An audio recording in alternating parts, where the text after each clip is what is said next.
Olá, bom dia. Bom dia. Bom dia, sou Nayara, coordenadora e sócia da Escolinha Maria Filipa. Ian falou bom dia, eu achei que ele ia começar, né? Então aí ficou todo mundo bom dia, bom dia, bom dia. Bom dia, meu nome é Bárbara Carim Soares Pinheiro. Sou consultora pedagógica aqui da Escolinha Maria Filipa. Sou licenciada em Química, sei que não tem nada a ver, mas nos caminhos da vida tem algo a ver. E sou mestre e doutora em Ensino, Filosofia e História das Ciências. Também sou professora da UFBA. Bom, eu sou Ian, eu sou o diretor, né, da Escola Brasileira Maria Filipa. Esse segmento que a gente está aqui é a Escolinha Maria Filipa, né, Educação Infantil. A gente pretende ir crescendo ao longo dos anos.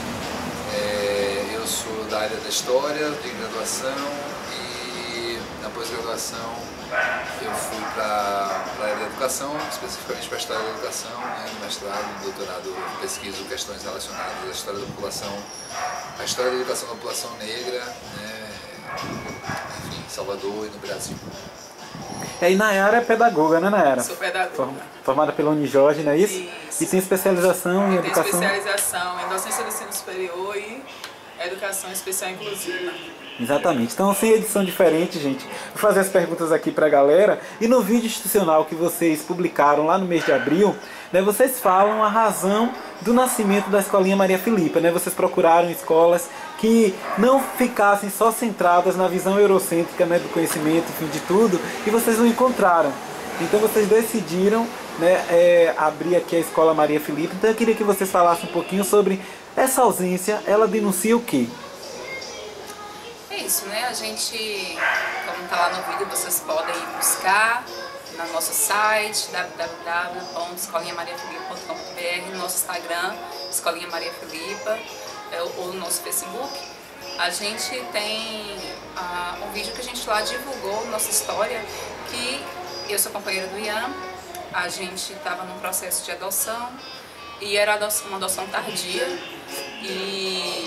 ou seja, uma criança de maior idade, uma criança negra, e o processo já tinha sido deferido, ou seja, a gente estava na fila esperando a criança chegar.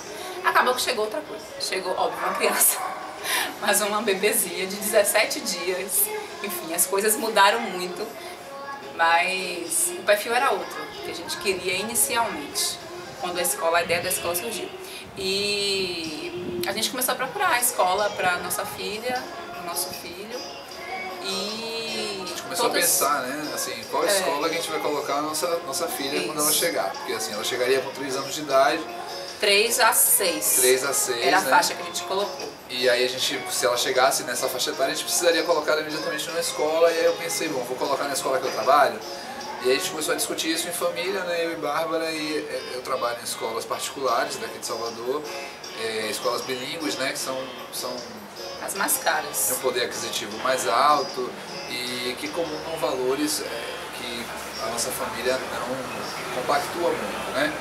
E aí decidimos que não seria o espaço ideal para a educação da nossa filha, que isso, apesar de a gente ter bolsa, de ser mais fácil para a gente essa opção, né, a gente preferiu optar por não inseri-la, né, nesse ambiente. Então, a outra opção seria o ensino público, né?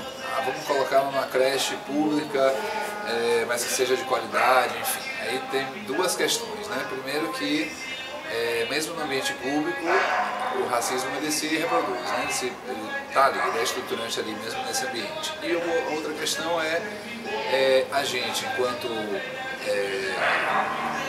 professores, né, que tem assim, uma condição financeira suficiente para pagar uma vaga particular para nossa filha, está ocupando uma vaga de uma instituição pública, né, provavelmente ocupando a vaga de uma família que precise muito mais financeiramente do que nós, né? Então a gente ficou nesse dilema.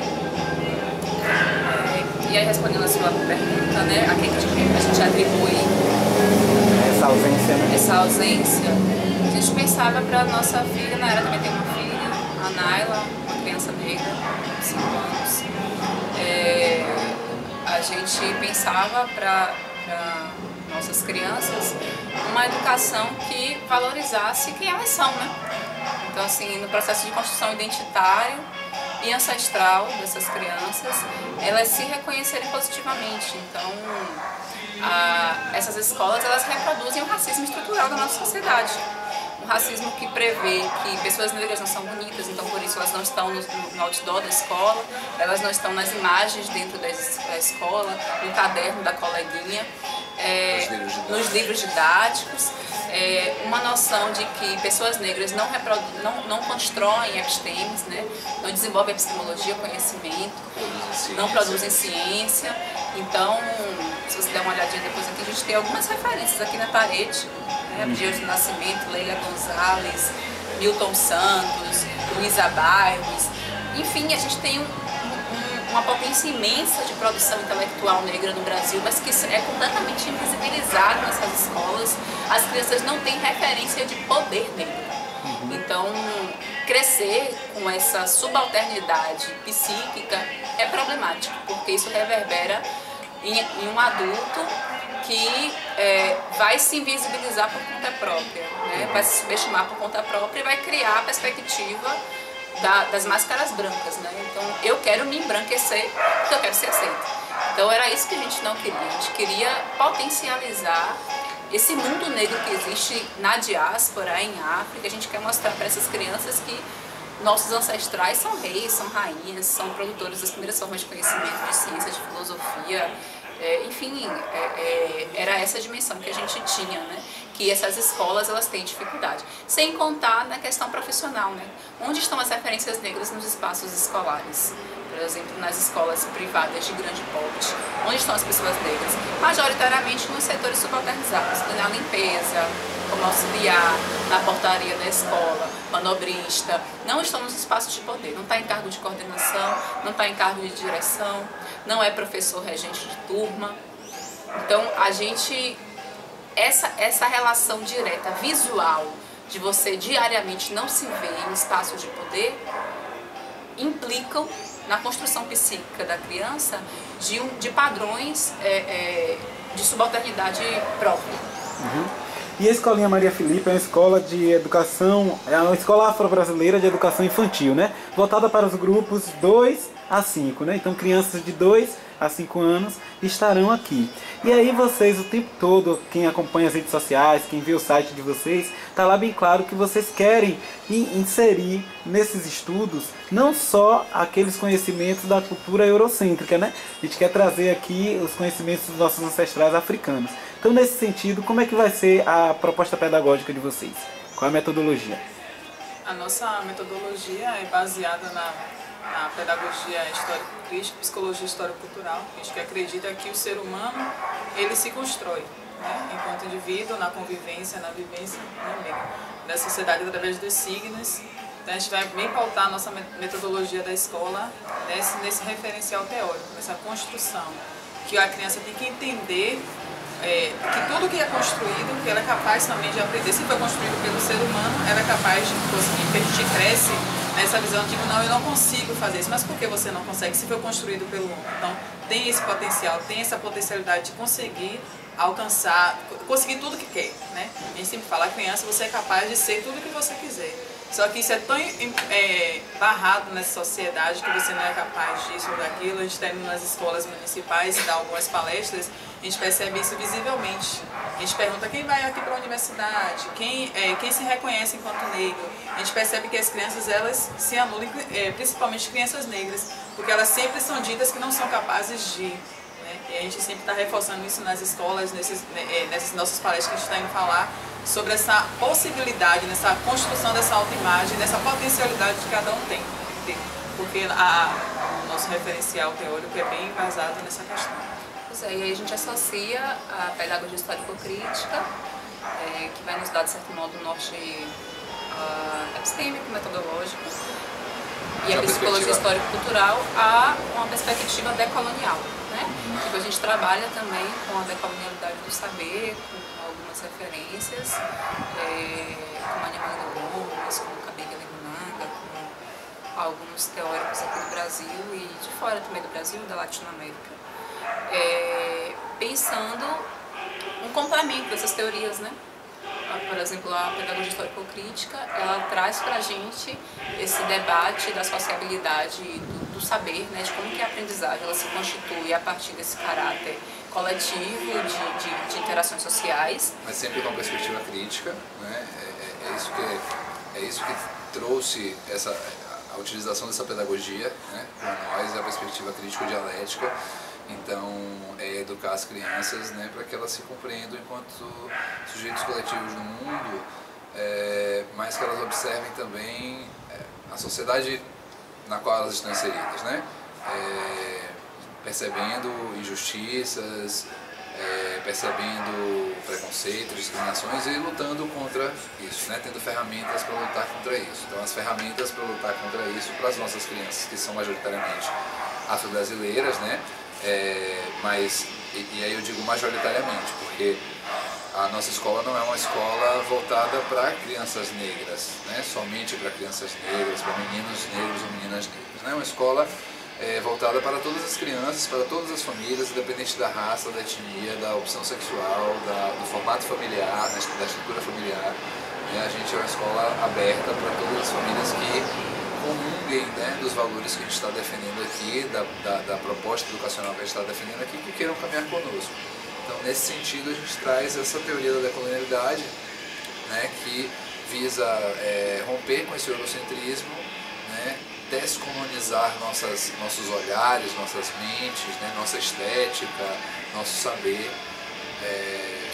nesse sentido da formação da criança. E é uma decolonialidade afrocêntrica. Não no sentido de que a gente vai só trabalhar conhecimento africano, mas porque existem outras perspectivas decoloniais, né? Tem estudos na Índia, tem estudos de perspectiva decolonial indígena, que a gente também aqui pretende abordar questões de grupos étnicos indígenas do Brasil. Enfim, é a nossa constituição civilizatória nos seus diferentes marcos: europeu, negro, indígena.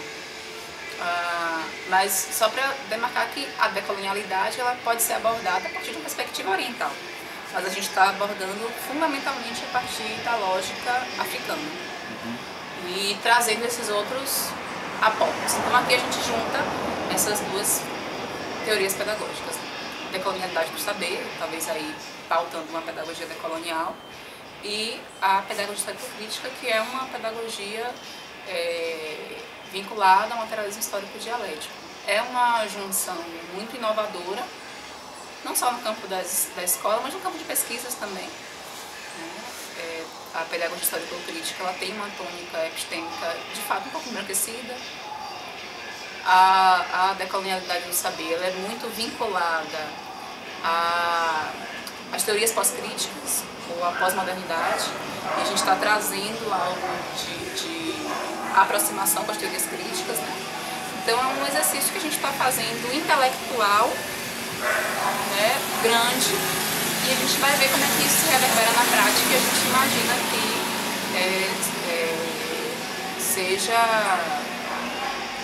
seja uma junção interessante. Então a Escolinha Maria Filipe inicia as atividades letivas em 2019, né? 16 anos após a sanção pelo então presidente Lula da Lei 10.639 de 2003, né, que trata sobre a obrigatoriedade nos currículos escolares da temática de História e Cultura Afro-Brasileira. E aí lá no texto da lei, ela é voltada para o ensino fundamental e médio. E vocês aqui é uma escola de educação infantil. Mas vocês vão preparar esses estudantes para quando eles chegarem lá no ensino médio. Então, que tipo de estudantes vocês querem que cheguem lá no ensino médio? Qual a percepção de mundo? Um estudante crítico, né? Que chegue com a percepção de mundo que não seja um estudante que nem eu fui, né? Enquanto pessoa, e cresci acreditando, aqui, né? Todos nós, né? Cresci acreditando que eu não era capaz.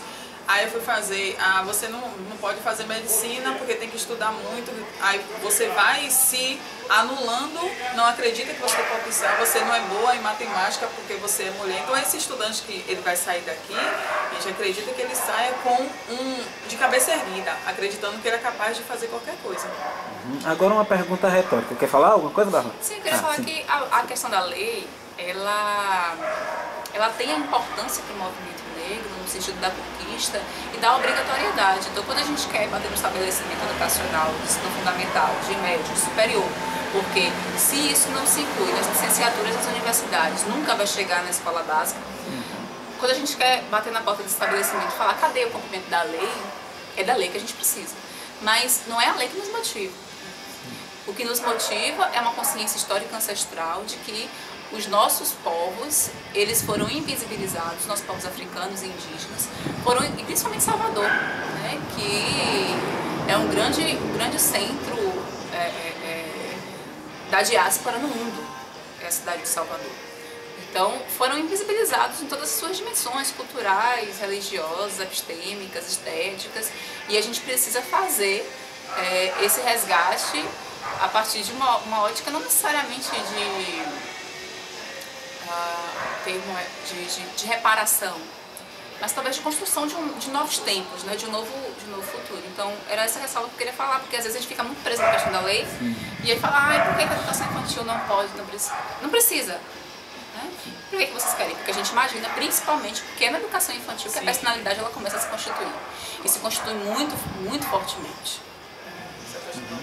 Perfeito. Agora uma pergunta retórica, né? Por que vocês decidiram colocar o nome de Maria Filipa na escola de vocês? E é uma outra pergunta retórica também. Por que vocês pensaram numa heroína negra e não no herói negro? Bacana. Essa pergunta é muito legal, né? Porque dá a oportunidade da gente expor como a gente chegou no nome. Realmente foi uma pesquisa, né? E um debate muito intenso, assim, qual vai ser o nome da nossa escola, e aí alguns nomes surgiram nesse processo, né? Tinha, por exemplo, Escola da Diáspora, a gente pensou. Sim, tinha Escola da Diáspora, mas assim, o primeiro foi Maria Filipa, o primeiro nome, só que era muito grande. Quando começou o nome da escola, a ideia, a gente já tinha o nome certo, era Escola Afro-Brasileira Maria Filipa, que é o nome que fantasia... Não, é o nosso nome... CNPJ? Isso, CNPJ. CNPJ é isso, que era o nosso nome. A gente se chama assim, Escola Afro-Brasileira Maria Filipa. Só que o primeiro segmento que a gente ia abrir, porque a gente pretende crescer, né? E o nosso sonho é que a gente consiga crescer ao ponto de ter uma universidade, sabe? Porque não sabia disso, né? Se você parar para pensar, Raulina, se a gente analisar a história da educação da população negra nos Estados Unidos, hoje eles têm mais de 170 universidades que eles chamam de Black Colleges, né? São as universidades negras. E como é que isso ocorreu? Porque lá o racismo e a segregação racial foi institucionalizada, né, por lei. Então, assim, era legal que as pessoas negras fossem excluídas dos espaços brancos e isso inclui a educação. Então, assim, onde é que as famílias negras iam educar seus filhos e filhas, né? Se não podiam acessar a escola dos brancos, que eram as escolas públicas americanas.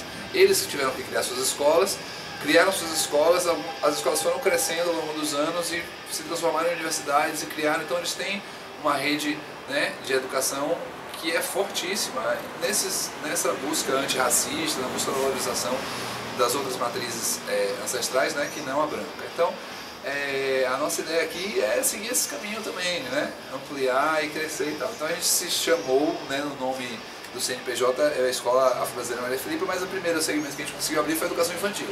E aí o dilema, né, poxa, vamos deixar esse nome grande, difícil de ser pronunciado. Foi uma crítica que veio de fora, na verdade, né? A gente não teve essa dimensão assim de cara, não. Uma senhora chegou pra gente e falou assim, é um trava-língua pra criança? Imagina quando perguntarem, onde é que você estuda, menina de 2 anos, na Escola Afro-Brasileira Maria Filipa? Vai ficar difícil pra ele falar onde é que ele estuda. Precisa de um nome mais simples. Aí a gente falou, nossa, então a gente precisa tirar alguma coisa desse nome. Aí, Escola Afro-Brasileira. Mas vai tirar Maria Filipa. E essa coisa da mulher negra pra gente era inegociável. Era essencial. Era essencial. Aí, a Escola Maria Filipa.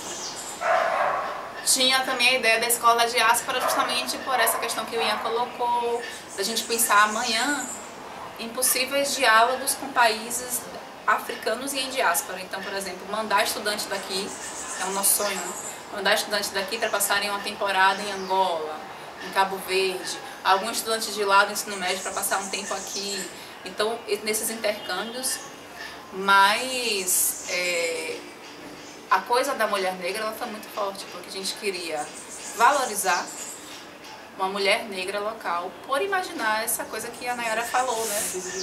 De que as mulheres negras, elas são duplamente alterizadas negativamente, né? Elas são invisibilizadas por serem negras, elas são invisibilizadas por serem mulheres, então sofrem duplamente no âmbito social essas negativações. Então, e a Maria Filipa é uma personagem histórica importantíssima para a nossa comunidade baiana e que era completamente desconhecida. Que não é discutida nas escolas. E aí, eu lembro que o Ian falou, as pessoas não vão saber. Ele tinha razão, as pessoas não sabem quem é Maria Filipa.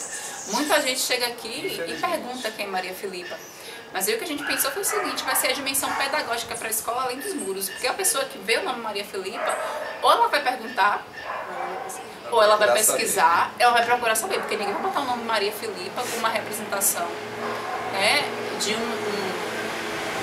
gente fez uma logo que tem uma explicação, né? Então tudo é muito, até para o processo de construção da logo, né? A moça vai botar a espada, vai botar essa coisa parecendo de luta na educação infantil, mas fala, olha quem é Maria Filipa.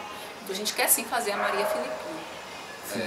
E é importante a sua pergunta também, do por que não o herói, né? Porque, como a Bárbara estava dizendo, assim, se a gente for olhar a hierarquia social, você tem a divisão não só racial, né, mas você tem a divisão de gênero. Então, assim, quem é que está no topo da pirâmide é o homem branco, né? Depois do homem branco é a mulher branca. Depois da mulher branca é o homem negro, e aí no último está a mulher negra. Então a gente precisava, a gente queria, isso era algo assim, que a gente não ia abrir mão, né? Mas que a gente abriu o debate sobre o nome, a gente foi perguntar para os nossos amigos, né, para as pessoas próximas, o que você acha, qual é o nome mais bonito, como é que está ficando e tal. A gente não abria mão que fosse uma mulher negra. Nesse sentido. Aproveitando que Bárbara falou aí sobre o logo, que é da artista Tayane Souza, né? Não. Que fez o logo para vocês. A Thay, ela fez a pintura. Ah, entendi. Né? A logo ela foi construída pela Garcia. Então. Eu esqueci o nome dela. É uma designer. Sim. Nossa. Vocês lembram? Daqui eu vou a lembrar, pouco. daqui pro fim, vou olhar aqui que eu vou lembrar. Daqui a Tina Tina Garcia. Garcia. Tina Garcia. Tina Garcia Então, é designer, ela pronto. criou a logo. A Thay foi responsável pela pintura da logo, a pintura dos animaizinhos aqui, a pintura das entendi. portas, Das portas, dos reinos. Então bacana. E foi uma logo bem dialogada, né? A gente conversou com ela, às vezes até mesmo assim, debates acalorados, assim, porque tinha algumas coisas que assim, a gente não abria mão, né? E aí parecia que ia gerar uma militarização na infância, essa coisa do chapeuzinho, né, e da espada, e a questão da violência. A gente não quer fazer apologia à violência, a gente quer fazer uma releitura de uma figura histórica importante no processo da independência da Bahia, que foi a independência do Brasil. E uma pessoa que sequer, no 2 de julho, é citada, é estudada nas escolas. Exatamente. Então a escola ela é bilíngue, né? Português e inglês para as turmas do turno matutino ou vespertino, e é trilíngue para quem for da educação integral, né? Que é português, espanhol e inglês. E também vocês vão oferecer Iorubá e Libras, língua brasileira de sinais. Não é isso? Estou certo? Não era pra falar, mas essa última parte a gente vai ajustar. Vai ajustar. Aí só a pergunta assim, como é que vocês escolheram os profissionais que vão trabalhar aqui, os professores? Certo. Deixa eu falar um pouco das línguas antes de Nayara pegar, porque é importante a gente compreender o porquê, né, da escolha da escola ser bilíngue em inglês ou trilíngue em inglês e espanhol, e não, por exemplo, bilíngue em Iorubá. Então a construção do nosso projeto político-pedagógico foi uma construção coletiva, né? A gente começou, eu e Bárbara, Nayara entrou no processo para ajudar a gente, mas a gente fez entrevistas com, digamos assim, intelectualidade, né? Tanto acadêmica quanto militantes, né, do movimento negro, ameríndios, e a gente fez entrevista perguntando assim, como seria uma escola, né, para seu filho ou sua filha? Qual seria o idioma que você gostaria que ele aprendesse na escola? Seria o Iorubá ou inglês? Tá? Então o feedback que vieram dessas entrevistas foi o seguinte, seria maravilhoso, né, ensinar Iorubá para as nossas crianças, só que na prática mesmo, né, materialmente, em uma sociedade capitalista, em uma sociedade de consumo, quais são as portas que o Iorubá vai abrir né, para o amanhã, para o meu filho e minha filha. Infelizmente são poucas aqui na nossa realidade sociohistórica, né? O idioma do inglês, por exemplo, abre muito mais possibilidades, inclusive possibilidades de estudo, porque assim, toda a história, por exemplo, da cultura iorubá ou das culturas africanas, né, de diversas culturas africanas, a imensa maioria dessa literatura está em inglês, né? Houve alguns autores decoloniais que tentaram fazer produções literárias de pesquisa nas suas línguas originárias, só que os leitores dessas línguas são muito reduzidos, infelizmente é uma realidade hoje.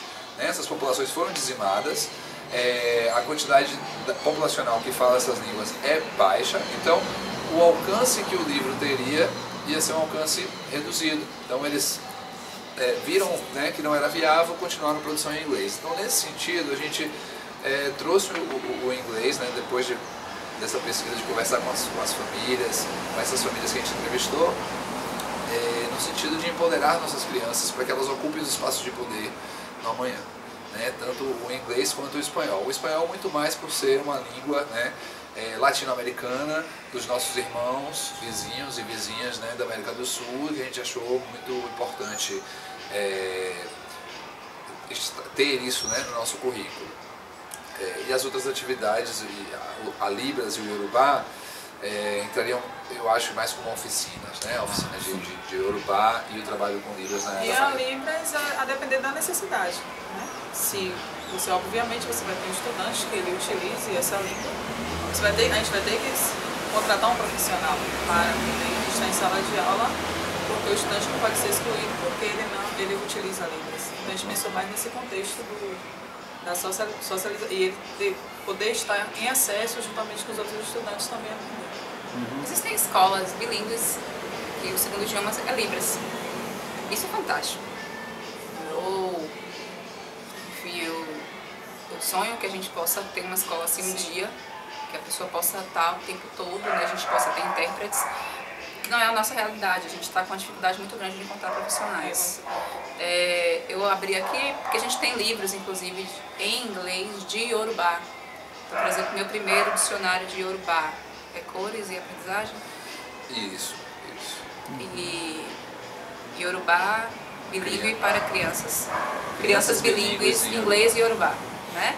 Figuras e dicionário. Então, a gente tem na literatura livros de cultura iorubana que a gente prevê uma apropriação em certa medida da linguagem, bem como das línguas. A questão dos profissionais foi uma escola foi muito difícil. Foi muito difícil porque assim, a gente prevê uma educação para a igualdade não pela retórica, mas pela vivência. Então, a gente queria juntar aqui na escola, de fato, um grande caldeirão de diversidade. A gente queria ter professor negro, professor branco, professor homem, professor mulher, professor com diferentes orientações sexuais. Principalmente professor, né? Na educação infantil a gente não encontra homem. De gênero, de vivências religiosas. Acho que a gente chegou muito perto. Assim. E ainda teria que ter alguns, né, que ensinassem inglês. Não, de início a gente pensou todo mundo bilíngue. De início a gente não tinha dimensão da dificuldade. A gente pensou assim, que iam ser pessoas falantes do inglês. E aí quando a gente começou a procurar, a gente não via. A gente não conseguia de jeito nenhum. Então a gente fez algumas junções, né? De ter professora da pedagogia e outra que geralmente é de letras, o inglês. E aí elas vão fazer um trabalho conjunto em cada turma. Então cada turma vai ter 2 ou 2 professoras, enfim, regentes. E a escolha também de professores e professoras que também coadunam com a proposta da escola. Exato. Né? Não só professores e professoras. A gente pensa em todos os profissionais. É porque a gente também não começou ainda a pensar na outra dimensão que não pedagógica. Mas todos os profissionais que trabalham aqui. E acreditem, né? A gente quer construir. Porque assim, e foi engraçado, porque quando a gente lançou a proposta da escola nas redes sociais e tudo mais, teve um impacto muito grande, né? Tanto do público assim, que queria ter filhos ou filhas aqui, né, e tal, mas muitas pessoas também que queriam participar do projeto, trabalhando, né, contratados por nós ou de voluntário, né? Pessoas assim, olha, eu quero ir aí, eu quero ajudar, eu quero fazer uma contação de história um dia, o projeto de vocês é muito legal. E aí muitas pessoas mandando currículo, poxa, eu quero fazer parte da equipe, eu quero. E aí a maioria não tinha, quando a gente precisava do idioma, não tinha idioma. Enfim, foi difícil, né?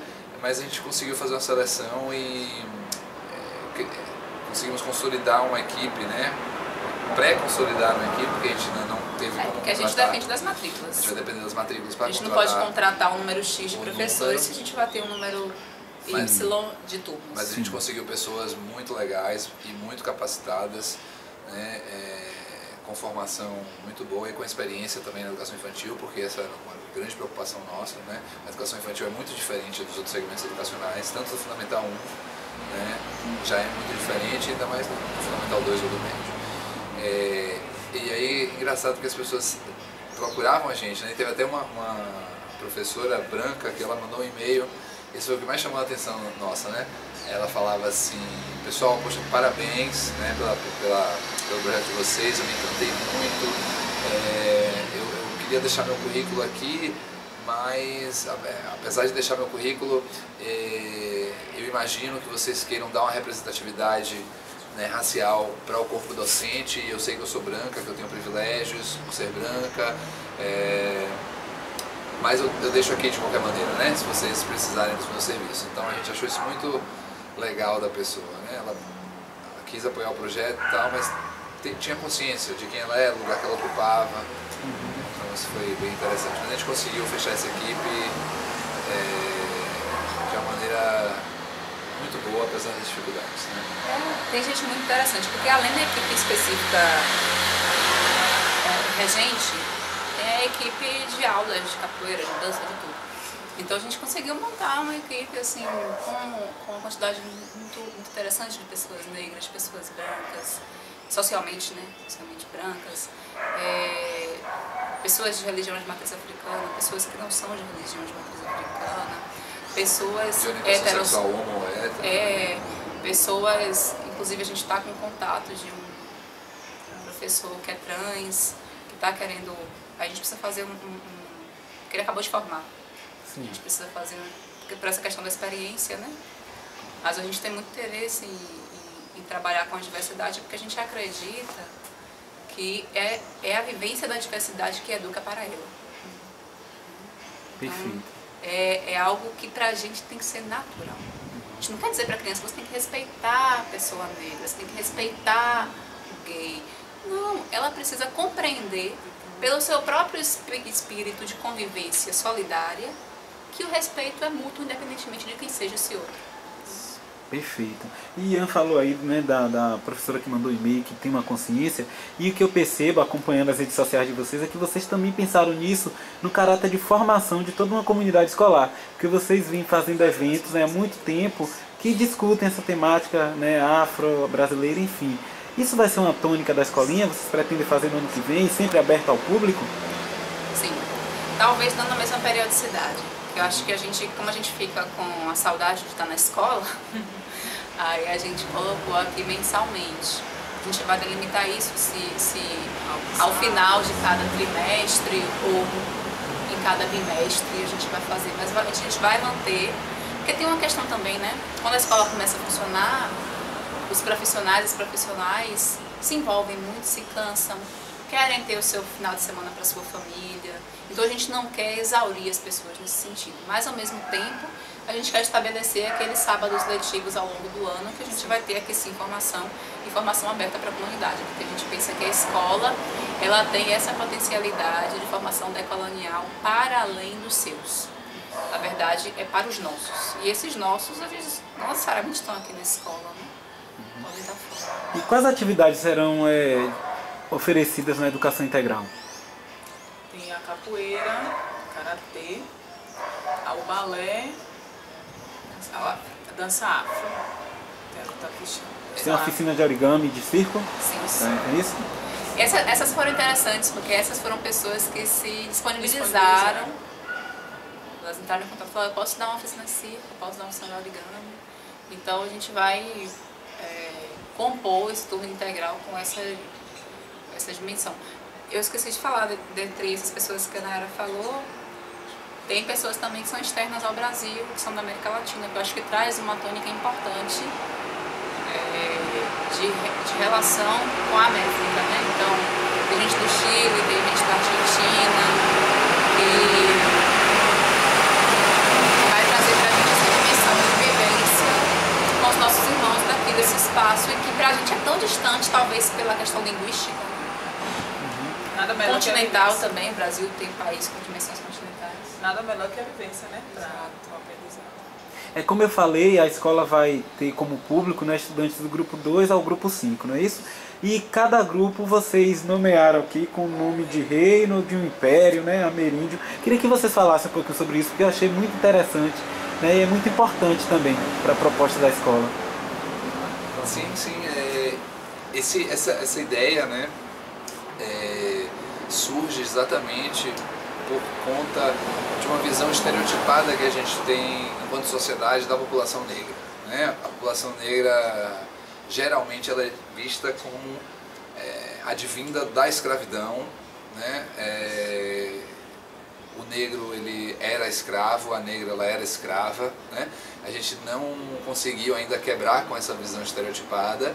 A gente ainda não conseguiu mostrar para as nossas crianças, principalmente, né, educandos e educandas, que a população negra vem muito antes desse processo de escravidão moderna dos séculos 15 e 16, né, 17 e 18, enfim, desses 4 séculos de escravidão que a gente teve. A gente não conseguiu ainda mostrar que existiram, né, impérios geniais e fantásticos assim, no continente africano, muito anteriores a essa escravização moderna, né? Inclusive muito anteriores à antiguidade clássica greco-romana, né? A gente já tinha impérios africanos antes do Império Grego, do Império Romano, e a gente precisa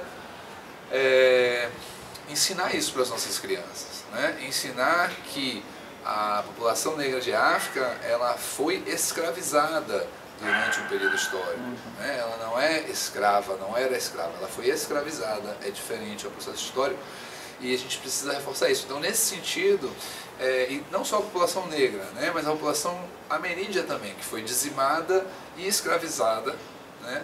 Às vezes a gente fala muito mais da população negra porque o período de escravização foi muito maior, né? A dimensão da escravização negra foi muito maior, mas a escravização ameríndia foi tão desastrosa quanto, né?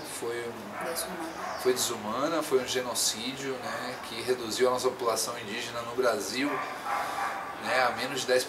Então, quer dizer, como é que pode você ter populações que dominavam todo esse continente, né? Que dominavam todo esse território brasileiro, e hoje são menos de 10% da nossa população. Então, mostrar, né, o antes disso, a grandiosidade que eles tinham antes disso é uma das nossas metas aqui na escola, e nesse sentido a gente quis caracterizar, né, cada sala enquanto um império, um reino desses, né, africano ou ameríndio. E a criança já constrói uma autoimagem, ela entra na sala, eu sou uma rainha, eu sou um rei. Sim. Não só aquela imagem da rainha ou da princesa branca com o cabelo liso, mas com o cabelo crespo, negra, pele negra. Eu estou em um reino, eu estou em um império, e já a criança já começa nesse processo de construção dessa autoimagem, dessa valorização enquanto pessoa negra, enquanto criança, e também respeitar o outro, nesses impérios e nesses reinos, que cada sala tem um nomezinho, acho que já vou entrar assim. É isso, cada sala, né? Então o grupo 2 é o Inca, né? Isso, porque 3 tem essa dimensão também ameríndia, como a Minha falou. Então a gente fez questão, porque são 2 dimensões, né? Uma dimensão identitária, de fugir do marco ancestral escravagista. Eu vim de escravo. Não, você não veio de escravo. A África, ela está nessa condição há cerca de 500 anos, 400 anos, de atraso gerado pela exploração, né, pela expropriação de suas terras. Mas a África é um continente riquíssimo e muito avançado em milênios. Então, são esses milênios que a gente precisa correr atrás. E o mesmo aqui. Por que o Brasil começa... Por que a América foi descoberta em 1500? Então, a gente precisa fugir disso. Então, por isso que a gente colocou os Incas, os Maias, né? E o Império de Kush, Império Achante e o Reino de Daomé, para também fugir um pouco da centralização do Império Egípcio, né? Para eles compreenderem que existem outros impérios tão importantes quanto e negros tão quanto o Egito.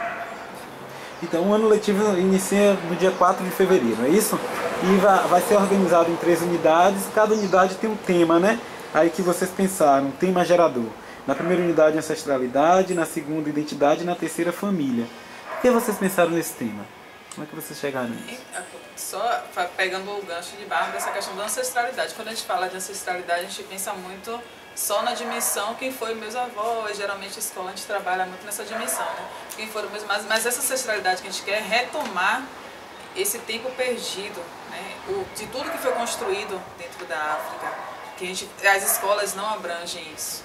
A gente vai retomar tudo isso, esses anos todos perdidos de conhecimento, de construção. A questão da identidade, a criança se reconhece enquanto pessoa, enquanto sujeito participante dessa sociedade. E a família, a gente vai trabalhar essa questão da dimensão familiar, dessa comunidade, né, dessas novas constituições, essas constituições de famílias. Não só a família enquanto pai e mãe, mas outras constituições de família que a gente tem dentro da nossa escola. E uma noção ubuntu também de família, de né? família, de comunidade. Eu sou porque nós somos, então a humanidade é uma grande família, é nisso que a gente quer chegar, né? Quando a gente, na última atividade que a gente teve aqui, a gente recebeu pessoas do continente africano, São Tomé e Príncipe, Angola, Cabo Verde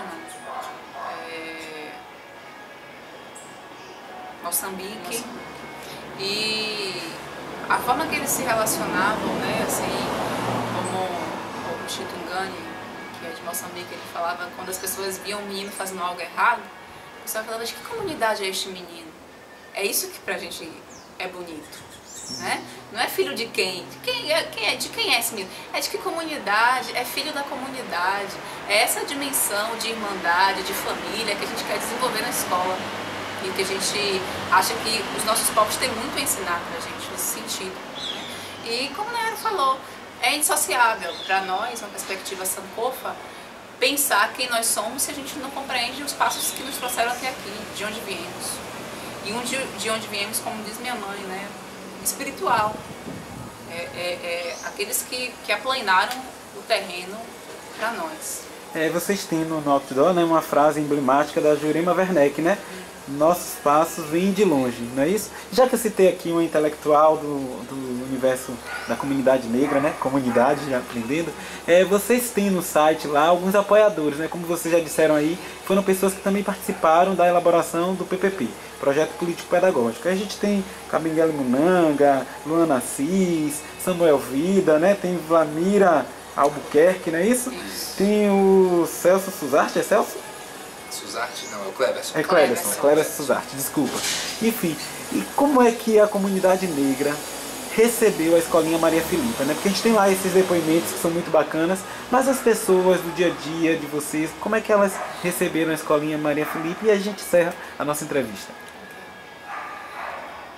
Bom, foi muito eufórico, né? Foi muito eufórico. Cada pessoa... Aí a gente tem pessoas socialmente brancas, como Cleverson, como Elisa Larcan, mas todos os outros são pessoas negras, né?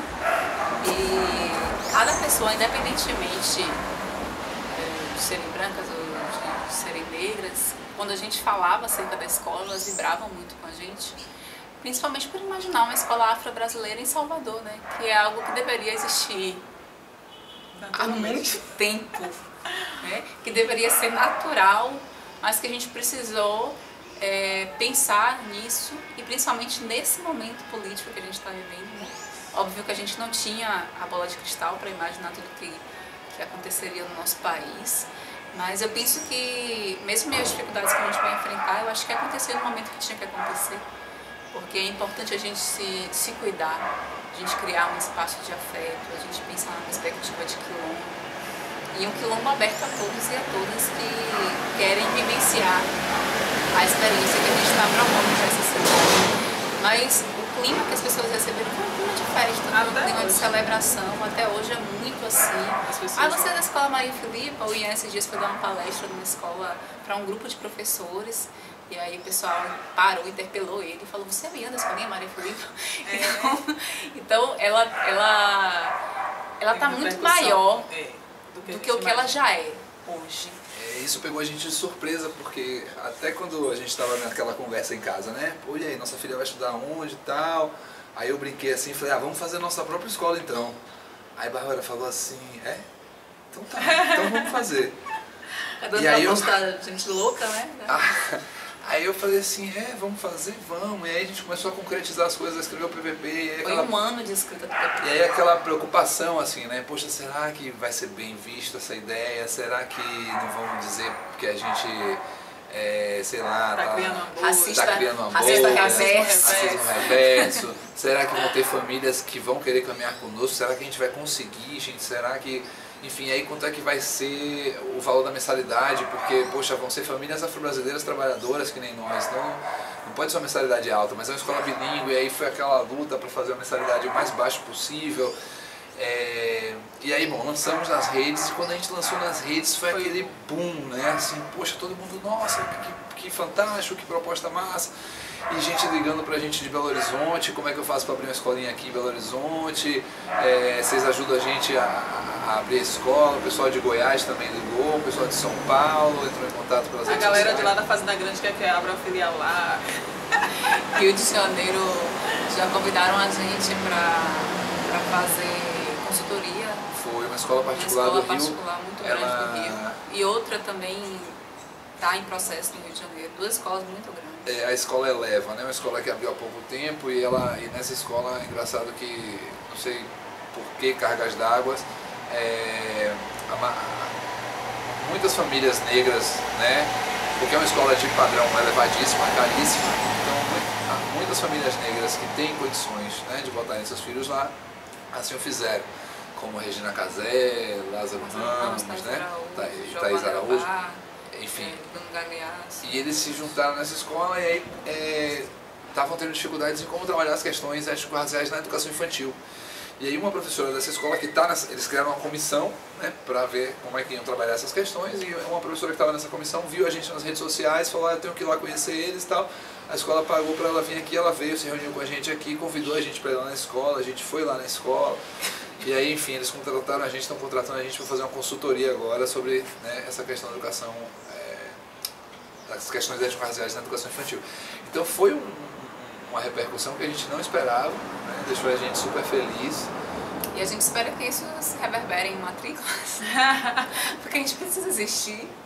Pra gente existir, a gente precisa que as pessoas confiem na gente, né? Que a gente sabe que é uma fase muito difícil, né? Na educação infantil, você depositar confiança com a mãe que saiu daqui, né?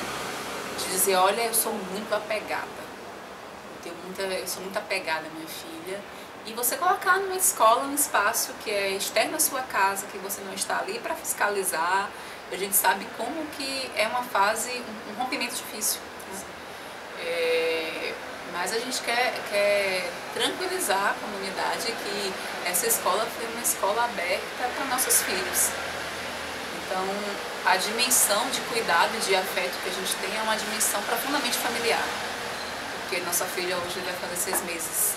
Dia 7. Dia 7. E a gente não vê a hora dela completar 2 anos para ela vir poder estudar aqui nessa escola. Acho que ela vai completar 2 anos, né? Com 1 ano e meio a gente vai cá vamos observar a legislação. Isso, exatamente, é por isso que eu pensei aqui. Só pra a galera, né, vocês falaram aí das redes, que o pessoal encontrou vocês lá. Vamos dar as redes aqui, né? Vocês estão no Instagram e no Facebook, Escolinha Maria Filipa. Basta procurar lá, né? Isso. E quem quiser entrar em contato também tem um número de WhatsApp, que é o 991790082.